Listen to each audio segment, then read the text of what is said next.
India but across the world.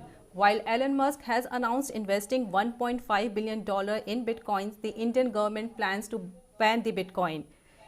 In such a scenario, what is the future of Bitcoins? Joining me today is Rahul Pagripati, CEO of ZapPay, who is going to give us insight about the impact of these developments on the cryptocurrency world.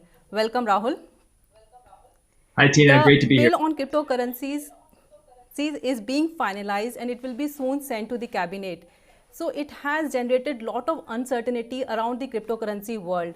Want to know what are your views about the whole thing? Sure. At ZetPay, because we're one of the first and largest Bitcoin exchanges, we're very proud that we've helped like usher almost 2/3 of all people who bought Bitcoin through us. And we think legislation is a really good thing, right? But we want to make sure that the government does it in a proper way, that they think about it and they don't rush stuff through. So we believe that if there's clear and let's say fair regulation, more Indians will be ushered into the industry.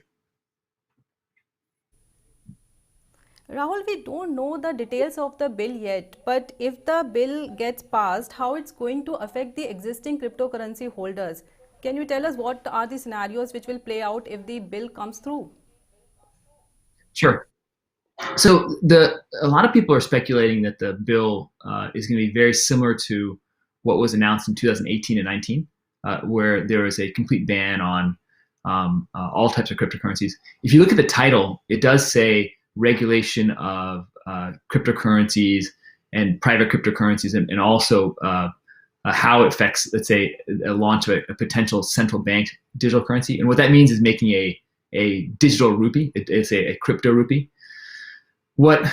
Because it's all speculation, no one has seen the bill. We can only kind of look at like what was done in the past.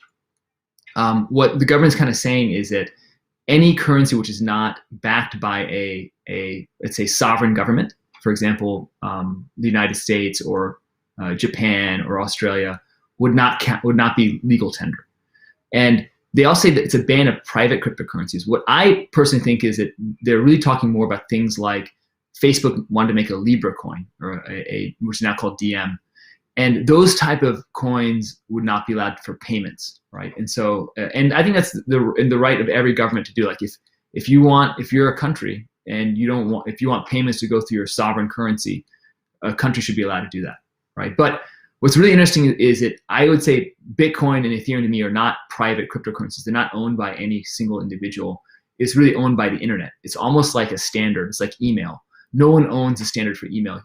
Facebook might own WhatsApp, and WhatsApp is very, it's a great service, but it's not a public standard. Facebook doesn't own email, and very similar to me, Bitcoin and Ethereum are a lot more like public goods. And our stance is that those type of currencies should not be, let's say, outlawed. Oh, this is very interesting. What you are saying is that blockchain is something on public platform, so it doesn't qualify under private cryptocurrencies. So we have to see the definition of the bill, what it says about private cryptocurrencies, right? Yes. And so the thing is that like with any new technology, whether it's an airplane or the internet, the first laws that regulate it are very, let's say, I'm a lawyer, actually. I'm an attorney. I'm a licensed attorney in America.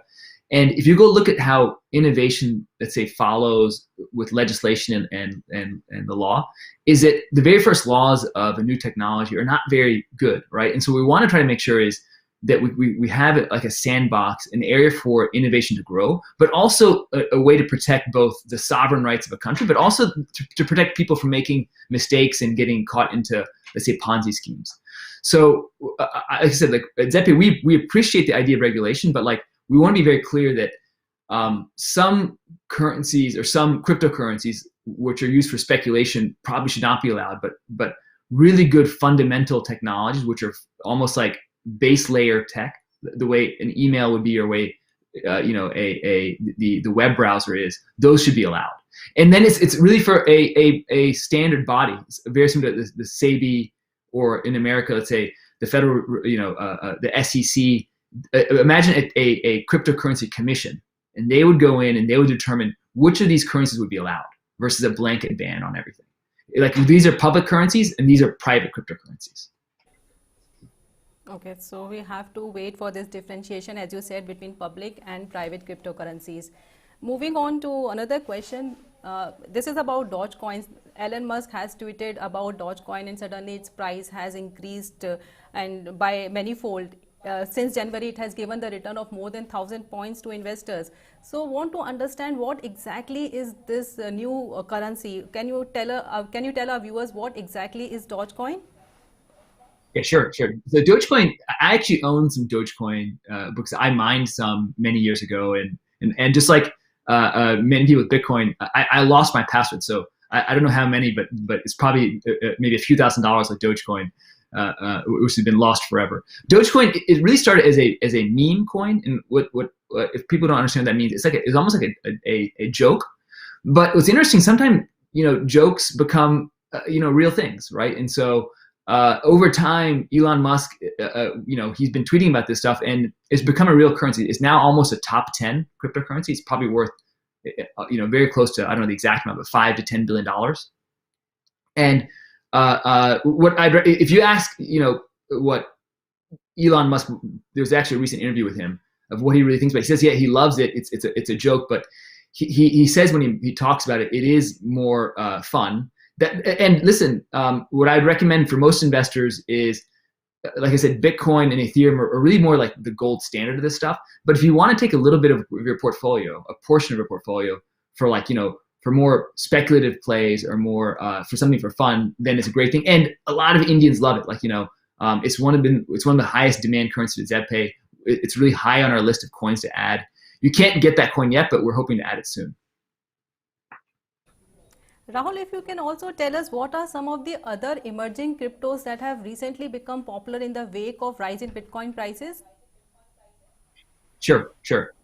So I really recommend people do what I do. So you if you're kind of a beginner, you should stick with the two biggest ones, which are Bitcoin and Ethereum. So most people, if you're trying to wonder, which currencies are the strongest and which one will do the best, Bitcoin and Ethereum are the ones which everyone at ZebPay and my friends and family, I recommend them to buy. I actually buy some Ether every single day. So if I had to pick one other than Bitcoin, it'd be Ethereum. And beyond that, I can tell you at ZebPay we have a lot. I can tell you about the coins which are very popular within our ecosystem. One is called Matic. Matic has done really well, probably done maybe better than Dogecoin. And what's the great thing about Matic is that it is a Indian project, right? The founders, if you go to, it's now called Polygon, but the actual coin is called Matic. If you Google Matic coin, you'll find it, MATIC. It's made in India, and this is the type of stuff that we want the Indian government to allow, right? So if we foster innovation, the founders of Matic have now created $1 billion of value. It's amazing. Other coins are things like BAT, Basic Attention Token. There's a really great project called Brave Browser. It's a web browser very similar to Chrome. And their token helps you, when you use the browser, you get paid for using it. It's almost like airline miles on the internet. The more you browse, the more points you get. And that recently also went up a lot. It's, I think, the second or third most valuable, most traded currency on our system today. So probably things like Matic, BAT, Basic Attention Token, or Ethereum.